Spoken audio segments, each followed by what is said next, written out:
தென்பழனி மலை மேலே தண்டபாணி கோலத்திலே கண்குளிர கண்டு விட்டால் போதுமே என்றும் கருத்தில் உந்தன் அருள் வடிவம் தோன்றுமே.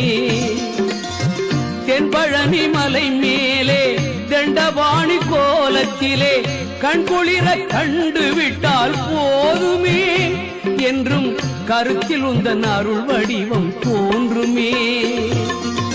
உள்ளத்திலே நீ இருக்க உன்னை நம்பி நான் இருக்க வெள்ளிமலையான் மகனே வேலையா என் வாழ்வு வளம் காண கடைக்கண் பாரையா கடைக்கண் பாரையா.